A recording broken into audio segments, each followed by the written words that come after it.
Bismillahirrahmanirrahim. Assalamualaikum warahmatullahi wabarakatuh. Salam Om Swastiastu, Namo Buddhaya, salam kebajikan, salam sejahtera bagi kita semua. Halo semuanya, perkenalkan nama saya Aditya Ramadhani Putri dari Program Studi Pendidikan Biologi ICP Angkatan 2025. Jadi di video kali ini saya akan menjelaskan secara singkat mengenai bioteknologi dan rekayasa genetik. Baik, adapun tujuan pembelajaran yang akan dicapai pada video kali ini yang pertama yaitu mahasiswa mampu memahami konsep dasar bioteknologi termasuk pengertian, ruang lingkup, dan prinsip-prinsip yang mendasarinya.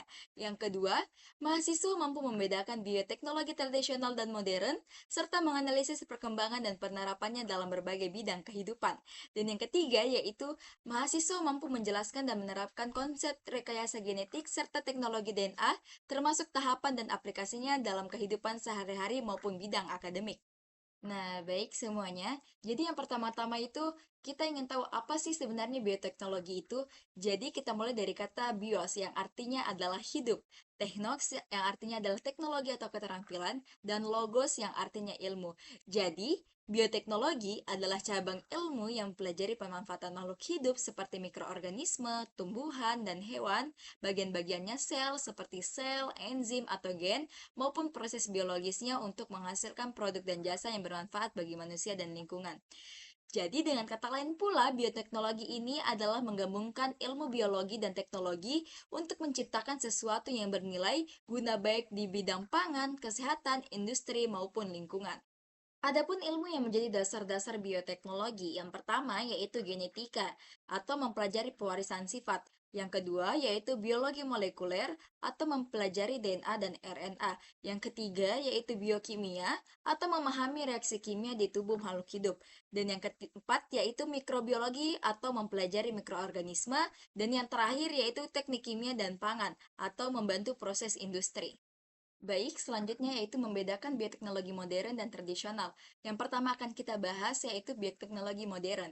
Bioteknologi modern adalah penerapan bioteknologi dengan manipulasi genetika dan teknologi canggih menggunakan prinsip rekayasa DNA untuk menghasilkan produk baru atau meningkatkan kualitas organisme. Ciri-ciri dari bioteknologi modern adalah melibatkan rekayasa genetik atau DNA rekombinan, menggunakan alat dan teknologi modern seperti PCR, kultur jaringan, dan cloning, dan yang terakhir yaitu prosesnya lebih terkontrol bahkan efisien. Contoh dari bioteknologi modern adalah produksi insulin manusia melalui bakteri E. coli hasil rekayasa genetik, pembuatan tanaman tahan hama atau tanaman transgenik, terapi gen untuk mengobati penyakit genetik, dan yang terakhir yaitu cloning hewan seperti domba Dolly. Kelebihan dari bioteknologi modern tersendiri yaitu hasil lebih cepat dan efisien, dapat menghasilkan sifat unggul baru, proses lebih terkontrol, dan dapat diaplikasikan pada berbagai bidang. Sedangkan kekurangan dari bioteknologi modern adalah biaya dan peralatannya yang mahal, membutuhkan tenaga ahli, risiko etika dan lingkungan atau organisme transgenik, dan dapat menimbulkan ketergantungan teknologi.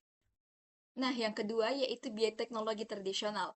Bioteknologi tradisional adalah penerapan bioteknologi yang menggunakan makhluk hidup secara alami tanpa rekayasa genetik atau teknologi canggih. Ciri-ciri dari bioteknologi tradisional yaitu menggunakan mikroorganisme alami, tidak melibatkan manipulasi DNA, prosesnya sederhana dan dilakukan sejak zaman dahulu, dan peralatan yang digunakan masih tradisional. Contoh dari bioteknologi tradisional adalah pembuatan tempe, tape, dan fermentasi yogurt.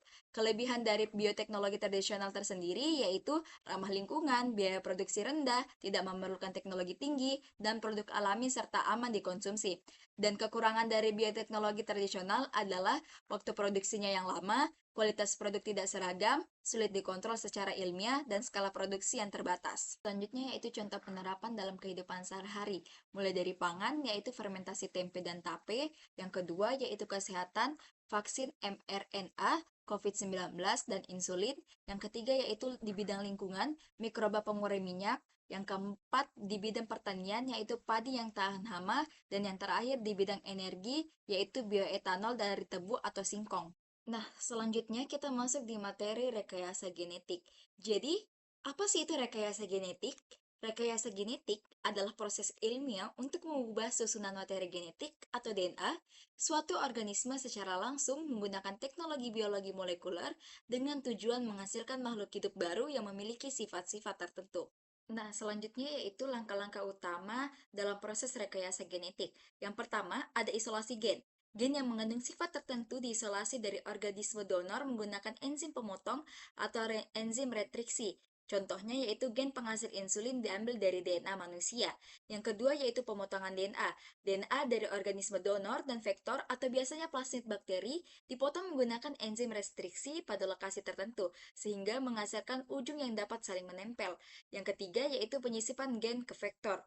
Gen yang telah dipotong dimasukkan ke dalam vektor menggunakan enzim ligase DNA yang berfungsi untuk menyatukan potongan DNA menjadi DNA rekombinan. Yang keempat yaitu transformasi. DNA rekombinan tersebut dimasukkan ke dalam sel inang, misalnya bakteri E. coli, melalui proses yang disebut transformasi. Yang kelima yaitu cloning gen. Sel inang yang telah membawa gen asing kemudian diperbanyak atau dibiakkan untuk menghasilkan banyak salinan gen rekombinan. Yang keenam yaitu seleksi dan identifikasi. Sel yang berhasil menerima dan mengekspresikan gen baru diidentifikasikan menggunakan penanda genetik atau gen marker, misalnya gen resisten antibiotik. Yang ketujuh yaitu ekspresi gen. Gen baru diekspresikan oleh inang untuk menghasilkan protein atau sifat baru. Contohnya itu bakteri menghasilkan insulin manusia. Nah, rekayasa genetik ini tentu saja mempunyai manfaat atau bahkan dampak, baik itu dampak positif atau dampak negatif. Nah, manfaat dari rekayasa genetik yaitu yang pertama ada meningkatkan hasil pertanian, menghasilkan obat-obatan penting, dan mengurangi penggunaan bahan kimia.